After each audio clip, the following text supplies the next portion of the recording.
Hi, அனைவருக்கும் வணக்கம். ஓம் சாய்ராம், ஜெய் ஜெய் சாய்ராம், குருவே சரணம், குரு கடாட்சம்.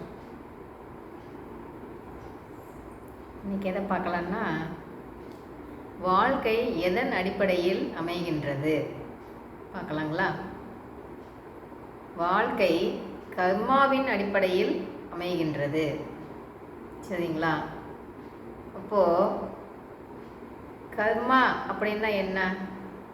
நாம் போன பிறப்புலையெல்லாம் என்ன செஞ்சோமோ அந்த பாவம் புண்ணியம் ரெண்டுமே கர்மான்னு சொல்கிறாங்க இல்லைங்களா?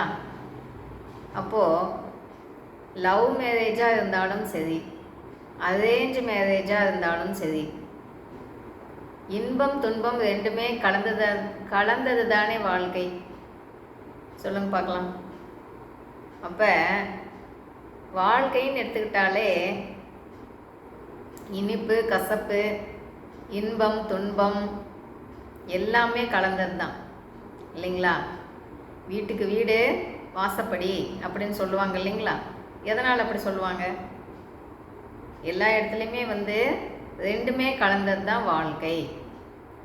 குடிசை வீட்டில் இருந்தாலும் சரி, மாளிகையில் இருந்தாலும் சரி, எல்லாத்துக்குமே வாழ்க்கை எப்படி அமையும்னா இன்பம் துன்பம் ரெண்டுமே கலந்தது தான் வாழ்க்கை. சரிங்களா? அப்போது வாழ்க்கைன்னா என்னன்னு சொல்கிறாங்க?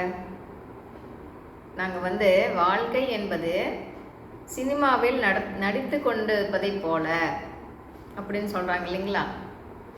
இப்போது அவங்கவுங்க கேரக்டரில் அவங்கவுங்க நடிச்சிட்ருக்காங்க. ஏற்கனவே சினிமா மேலே ஷூட் பண்ணியாச்சு, இப்போ அதுக்குண்டான வேலை கீழே நடந்துகிட்ருக்கு அப்படின்னு சொல்கிறாங்க இல்லைங்களா? அப்போ என்ன பண்ணலாம்? நாம் நிம்மதியாக வாழணும், அமைதியாக இருக்கணும், லைஃப்பை என்ஜாய் பண்ணி ஜாலியாக வாழணும் அப்படின்னு நினச்சிட்டோன்னு வைங்களேன். அதுக்கு என்ன பண்ணலாம்? நம்ம கூட இருக்கவங்களையெல்லாம் நாம் மாற்ற முடியுமான்னு பார்த்தா நடக்கவே நடக்காது இல்லைங்களா?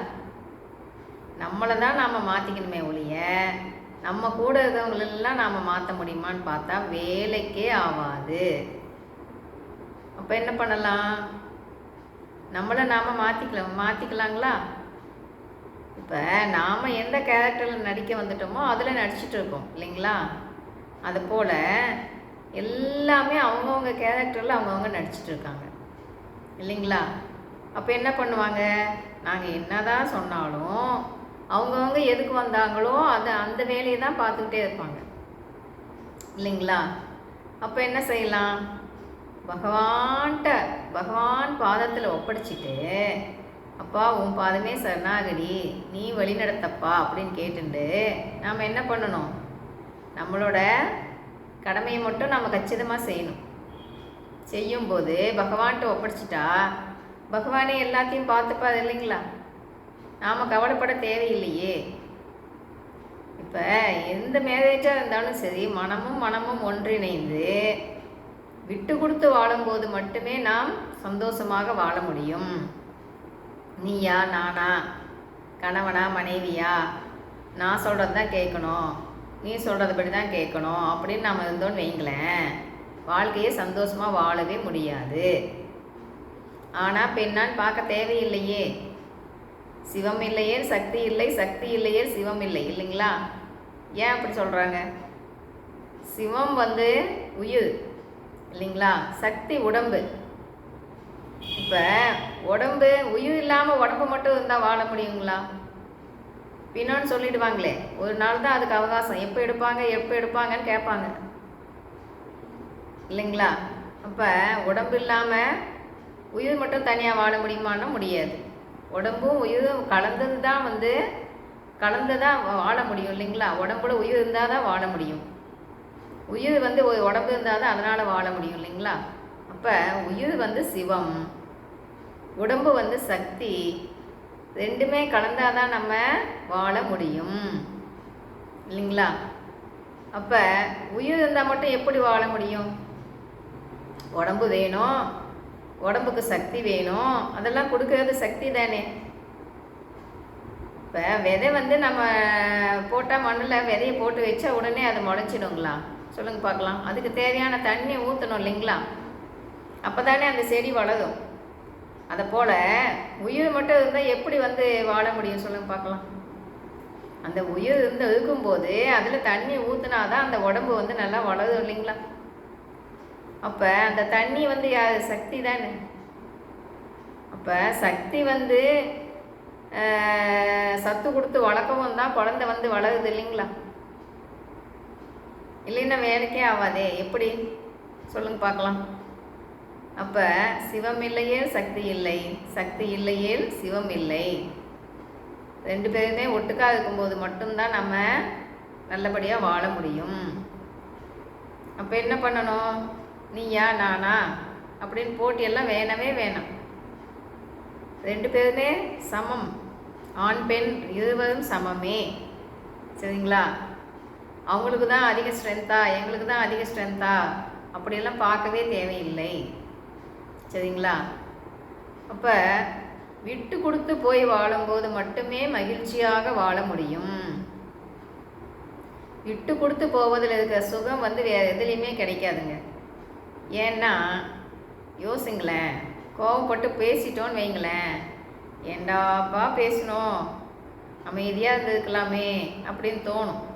ஒரு 2 hours கழித்து சண்டை போட்டு ஒரு 2 hours கழித்து என்ன தோணும்?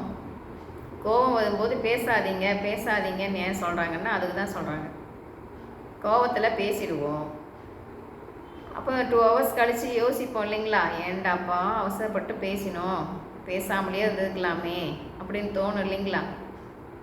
அப்போது என்ன பண்ணலாம்?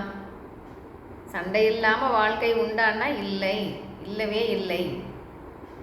ஏன்னா அந்த கர்மாவின் படி வாழ்க்கை அமையுது அப்படின்னு சொல்லும்போது அந்த கர்மாவை கழிக்க வந்தவர்கள் அதுக்குண்டான வேலையை பார்ப்பாங்க தானே. வினைத்திருக்க வந்தவர்கள் தானே ரிலேஷன்ஷிப். சொல்லுங்க பார்க்கலாம். அப்போ அதுக்குண்டான வேலையெல்லாம் நடக்கும் இல்லைங்களா? அப்போ நாம் என்ன பண்ணணும்? நம்மளை அதுக்கு நாம் தயார்படுத்திக்கணும். மற்றவங்களெல்லாம் வந்து நாம் சொல்கிறாப்புல தான் நீங்கள் கேட்கணும் அப்படின்னு சொன்னால் கேட்பாங்களான்னா வேலைக்கே ஆகாது. நம்மளை நாம் சேஞ்ச் பண்ணிக்கணும். சரிங்களா? மனசை போட்டு அழுத்தாமல் எந்த நிலையிலையுமே வந்து நம்ம மனசுக்கு அழுத்தம் கொடுக்கக்கூடாது. அதுக்கு என்ன பண்ணணும்? நாம் அமைதியாக இருக்கணும்னு முடிவு எடுத்துக்கணும். நிம்மதியாக வாழணும் அப்படின்னு நினச்சிட்டோன்னு வைங்களேன், நம்ம அமைதியாக இருந்துக்கணும், மௌனமாக இருந்துக்கணும். பயிற்சியெல்லாம் பண்ணும்போது இந்த அமைதியானது வந்துடும். சரிங்களா? இருந்தாலுமே நம்ம என்னதான் பயிற்சி பண்ணி எப்படி தான் நம்ம கண்ட்ரோல் பண்ணி வச்சுருந்தாலும் சில டைம் கோபம் வந்துடுது இல்லைங்களா? ஏன்? எதனால்? இதுக்கு முன்ன பண்ண அந்த கர்மத்தின் விளைவெல்லாம் வந்து விடுங்களா? சொல்லுங்க பார்க்கலாம். உடனே டக்குன்னு சேஞ்ச் ஆகு அப்படின்னா ஆகுங்களா? கொஞ்சம் கொஞ்சமாக தானே ஆகும். அதுக்கு டைம் எடுக்கும் இல்லைங்களா? அப்போ நாம் வெயிட் பண்ணி தானே ஆகணும். நம்மளையும் நாம் கண்ட்ரோல் பண்ணிக்கிட்டே இருக்கணும். அதுக்கும் மேலே அப்படியே கோபம் வந்து பேச சொல்லுது அப்படின்னா நம்ம இதுக்கு முன்னாடி செஞ்ச அந்த கர்மத்தின் விளைவு தான் அது வந்து அப்படியே நடந்துக்க வைக்குது இல்லைங்களா? அப்போ என்ன பண்ணலாம்? நாம் தெரிஞ்சுக்கிட்டோம் எதனால் அப்படி நடக்குது அப்படின்னு தெரிஞ்சுக்கிட்டோம் இல்லைங்களா? அப்போ என்ன பண்ணணும்? நம்மளை நாமே கண்ட்ரோல் பண்ணிக்கணும். அப்படின்னா என்ன பண்ணலாம்? அமைதியாக இருந்து கொள்வது நல்லது, மௌனமே சிறந்தது அப்படின்னு சொல்கிறாங்க இல்லைங்களா? ஏன் அப்படி சொல்கிறாங்க சொல்லுங்க பார்க்கலாம். மௌனமே சிறந்தது. அதாவது கோவப்படும் போது பேசாமல் இருந்து கொள்வது சிறந்தது. ஏன்னா திரும்ப யோசிக்கிறோம் இல்லைங்களா, ஏண்டாப்பா பேசணுன்னு. அதுக்கு அமைதியாக பேசாமல் இருந்துட்டோன்னு வைங்களேன், அந்த டைம் தாண்டிடுச்சுன்னா எங்களுக்கு என் மனமானது அமைதியாயிடும். இன்னொன்று, மற்றவங்களையெல்லாம் திருத்தணும்னு நினச்சா முடியாது. நம்மளை நாம் திருத்திக்கணுன்னா அதுக்கு என்ன பண்ணணும்? நாம் நம் கண்ணை, காதை, வாயை எல்லாத்தையுமே அமைதியாக மூடிட்டு அமைதியாக இருக்கணும் இல்லைங்களா? எங்கே எது நடந்தாலும் பார்த்துக்கிட்டு எதையும் சொல்லாமல் அமைதியாக நம்ம பாட்டுக்கு இருக்கும்போது மட்டும்தான் நாம் நிம்மதியாக இருக்க முடியும். எல்லாத்துக்கிட்டையும் எல்லாமே பேசிக்கிட்டே இருந்தோன்னு வைங்களேன், போச்சு, நிம்மதியே போச்சு இல்லைங்களா? எந்த டைமில் பேசணுமோ அந்த டைமில் மட்டும் பேசிட்டு மீதி டைமில் எல்லாம் அமைதியாக இருந்துடுறது ரொம்ப நல்லது இல்லைங்களா? இப்போ எல்லாத்தையும் பார்த்துக்கிட்டு எல்லாமே பேசிக்கிட்டே இருக்கும்போது தான் மனமானது ஓடிக்கொண்டே இருக்கின்றது இல்லையா? யோசிங்க. அப்போ என்ன பண்ணலாம்? அவங்கவுங்க புரிஞ்சிக்கும் போது புரிஞ்சிக்குவாங்க. நாம் எப்படி இப்போ புரிஞ்சுக்கிட்டோமோ அதுபோல் அவங்கவுங்களுக்கு டைம் வரும்போது அவங்கவுங்க புரிஞ்சுக்குவாங்க அப்படின்னு விட்டுட்டு நம்ம பாட்டுக்கு நம்ம வேலையை மட்டும் நம்ம பார்க்கணும். சரிங்களா? அப்போ பகவான் பாதம் பிடிச்சிட்டோன்னு வைங்களேன், பகவான் நம்மளுக்காக எதை செஞ்சாலும் அதில் அது ஒரு நல்லதுக்கு தான் நடக்கும். அது அனுபவத்தில் போக போக புரிஞ்சிக்கலாம். இப்போ ஏண்டாப்பா இப்படி நடக்குது அப்படின்னு நம்ம யோசிக்கவே தேவையில்லை. ஒரு சண்டையே நடந்தாலும் அது ஒரு நல்லதில் போய் முடியும். ஏதாவது செய்யணும்னு நினச்சிட்டு வந்தாலும் அவங்களால செய்ய முடியாது. பகவானோட துணை இருக்கும்போது நம்மளுக்கு அவ்வளோ ஒரு பாதுகாப்புன்னு வைங்களேன். அப்போது எல்லா டைம்லேயுமே நம்ம ஹாப்பியாக இருக்கலாம். ஒரு சண்டை வருதுன்னா கூட ஏண்டாப்பா இப்படின்னு யோசனை பண்ணாமல் இது மூலிமா என்ன சொல்கிறார் பகவான் அப்படின்னு கவனிக்கணும். ஒவ்வொருத்தரும் பேசும்போது நம்ம நல்லா கவனிக்கணும். கவனிக்கும்போது நம்மளுக்கு உண்டான பாயிண்ட் யார் மூலியமாவது பகவான் சொல்லுவார். விழிப்பு நிலையிலேருந்து நம்ம கேட்ச் பண்ணணும். சரிங்களா? அப்போ எல்லாத்துக்குள்ளேயுமே பகவான் இருக்கார் இல்லைங்களா? ஆன்மாவாக பார்க்க வேண்டியது மெயின். எப்போ நாம் ஆன்மாவாக எல்லாத்தையும் பார்ப்போமோ அப்போ தான் யார் மூலியமாவது ஏதாவது சொன்னால் கூட பகவான் இவர் மூலியமா சொல்கிறாருன்னு அதை நாம் ஏற்றுக்குவோம். அந்த பக்குவம் நம்மளுக்கு எப்போ கிடைக்கும்? பகவான் இப்போ இவர் மூலிமா இதை சொல்கிறார் அப்படின்னு நாம் ஏற்றுக்கணும்னா நாம் அந்த அளவுக்கு பகவானை புரிஞ்சு வச்சுருக்கணும் இல்லையா? புரிஞ்சு வச்சுருக்கும்போது எதுவும் எல்லாம் நன்மைக்கு, அனைத்தும் நன்மைக்கே, அனைத்திற்கும் நன்றி அப்படின்னு பகவானுக்கு சொல்லணும். பகவானே, இதுக்கு முன்னே போன பிறவியிலெல்லாம் என்ன தப்பு செஞ்சனோ தெரியலையப்பா அப்படின்னு பகவான்கிட்ட மன்னிப்பு கேட்கணும். மன்னிப்பு கேட்கும்போது மட்டுமே நம்மளுக்கு அந்த கர்ம வினைகள் கம்மியாகும் இல்லைங்களா? எதுக்காக தானம் பண்ணுங்கன்றாங்க?